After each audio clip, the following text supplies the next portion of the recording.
Namaskar, myself Dr. Deepthi Bisht, Professor, Department of Kai Chikitsa, Faculty of Ayurvedic Sciences, Jyoti Vidyapeeth, Women's University, Jaipur. Today's the topic we are going to discuss is typhoid fever, which is in the syllabus for BMS 4th year class. So let's start the topic, fever, typhoid fever. As you know, it is a fever due to bacterial infection. Typhoid fever, which is also known as enteric fever. It is a fatal multisystemic illness primarily caused by Salmonella enterica, subspecies Enterica typhi, and to a lesser extent related serovirus paratyphi A and B. Salmonella typhi has been a major human pathogen for thousands of years, thriving in conditions of poor sanitation, crowding, and social chars. It may also responsible for the Great Plague of Athens at the end of Peloponnesian War. The name Salmonella typhi is derived from the ancient Greek word typhus, an ethereal smoke or cloud that was believed to cause disease and madness. So in the advanced stages of typhoid fever, the patient's level of consciousness is truly clouded. Although antibiotics have markedly reduced the frequency of typhoid in the developed world, it remains endemic in developing countries still. And this Salmonella paratyphi causes the same syndrome but appears to be relatively newcomer. So it may be taking over the typhoid in part because of immunological deficiency among the population and incomplete coverage by vaccines that target typhoid. So this was a brief introduction regarding typhoid fever. As you all know, positive fevers are Salmonella typhi and Salmonella paratyphi A and B. Risk factors which are usually associated are living in especially undeveloped area, unhygienic area. Worldwide, children are at great risk of getting this disease. If person live in a country where typhoid fever is rare, person are at increased risk if person work or travel to areas where typhoid fever is endemic, or he work as clinical microbiologist handling Salmonella typhi bacteria, have close contact with someone who is infected or has recently been infected with typhoid fever, or if we drink water contaminated by sewage that contains typhoid bacteria. So these are the persons at risk. Mode of transmission is basically through asymptomatic carriers. What happens? Oral transmission via food or beverages handled by an often asymptomatic individual, which is called a carrier, who chronically sheds the bacteria through stools or less commonly urine. Hand to mouth transmission after using a contaminated toilet and neglecting hand hygiene. Oral transmission occurs via sewage contaminated water or shellfish, especially in developing world. Similarly, paratyphi is more commonly transmitted in food from street vendors, and it is believed that such foods provide a friendly environment for the microbes. Paratyphi is more common among newcomers to urban areas, probably because they tend to be immunologically native to it. Also, travelers get little or no protection against paratyphi from the current typhoid vaccines, all of which target typhi.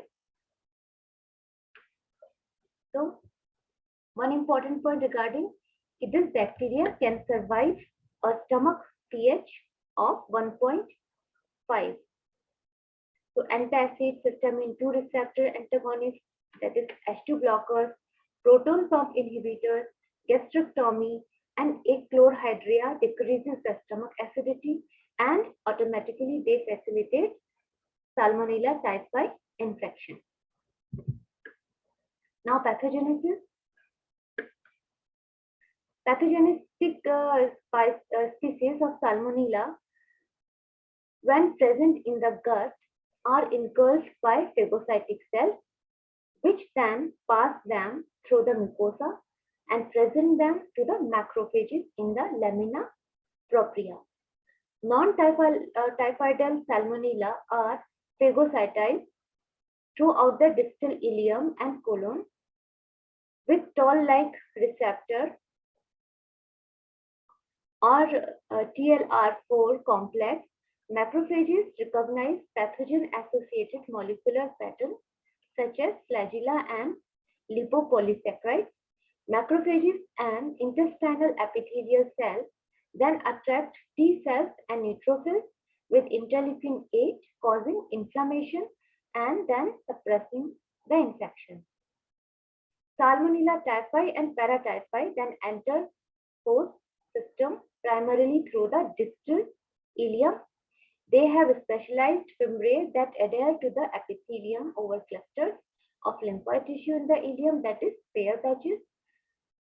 The main relay point for macrophages traveling from gut into the lymphatic system. The bacteria then induce their host macrophages to attract more macrophages.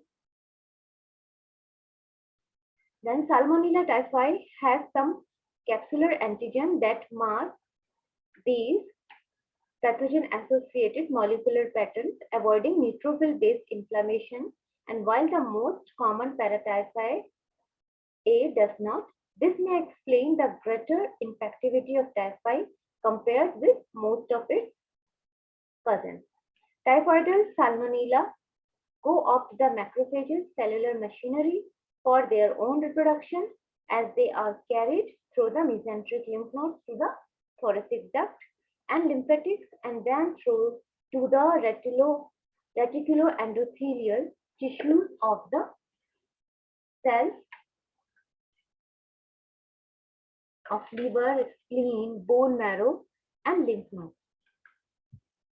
Now, once there, they pause and continue to multiply until some critical density is reached. Afterward, the bacteria-induce macrophage apoptosis breaking out into the bloodstream to invade the rest of the body. Bacteria then infect the gallbladder via either bacteremia or direct extension of infected bile. The result is that the organism re-enters the GI tract in the bile and reinfects Peyer's patches. Bacteria that do not reinfect the host are typically shed in the stool and are then available to infect other hosts. So 5% of patients become chronic carrier after its clinical recovery. Bacilli may live in the gallbladder for months or years and pass intermediately in the stool and less frequently in the urine. Now the clinical features. Incubation period is generally 10 to 14 days and the onset may be insidious. The first week symptoms are there will be fever, temperature rises in a step-ladder fashion for 4 to 5 days with malaise, headache will be there. Another symptom, myalgia, relative bradycardia, constipation, diarrhea, vomiting in children. Then at the end of first week, there may be rash which usually appears in upper abdomen and on the back as a sparse, slightly raised rose, red spots and which fade with pressure. There will be abdominal tenderness. Splenomegaly, diarrhea and cough are associated symptoms. Then in the end of second week, the patient will become profoundly ill. There will be delirium. Complications may occur due to coma, death, etc. Complications like intestinal perforation and septicemia mostly occur. So, if we talk about the complication of typhoid fever, then the important complications are bowel perforation and hemorrhage. There may be septicemia. Other less common complications are inflammation of heart muscles, that is myocarditis. There may be endocarditis, that is inflammation of lining of heart and valves. Pneumonia may be there. Pancreatitis is also a complication. Kidney and bladder infection may occur. Psychiatric problems such as delirium, hallucinations, and paranoid psychosis may also occur. Now the investigation. For investigation, first week diagnosis may be difficult. White blood cell count. If we do white blood cell count, then there will be leukopenia and typhoid test is done. Blood culture is the most important diagnostic method. Feces may contain organism more frequently during the second and third week. So this test is done in second or third week. So in first week, blood culture is done. In second week, we do the Vidal culture. Then in third week, stool culture is done. And in fourth week, urine culture is done. So these are the specific line of investigation, so stepwise investigations according to week while investigating typhoid case. Now management. Management is usually done with antibiotics. The group is fluoroquinolones, which is considered as the drug of choice, ciprofloxacin and ofloxacin. Ciprofloxacin in the dose of 500 mg BID, ofloxacin in the dose of 200 mg BID. Antibiotics are given to decrease the temperature. Third generation cephalosporins should also be combined like ceftriaxone and cefotaxime. Cotrimoxazole 960 mg 2 tablet BID. Azithromycin 500 mg daily. Amoxicillin 500 mg 6 hourly. These are some set of antibiotics which may be given individually or in combination according to severity of the symptoms. Now, supportive treatment is also important if patient is having more weakness. So, fluid maintenance is done with IV line. Chronic carriers are given ciprofloxacin for 4 weeks. Now, next important point is prevention. Prevention is better than cure. So, improved sanitation and living conditions should be done. Travelers to endemic areas, that means the persons who are going to travel to endemic countries, they should be vaccinated with one of the 3 available typhoid vaccines, out of which 2 inactivated injectable and 1 oral live attenuated vaccine is available. Another important point for prevention of disease is improved food habits and improve environment which is in which a person lives. So the main cause is unhygienic conditions. So if we improve the conditions, the surroundings and food habits, then we will be able to prevent the disease more effortlessly. So this was all about the typhoid fever. Hope you will get benefited from this. We will meet in next lecture. Till then, goodbye. Take care.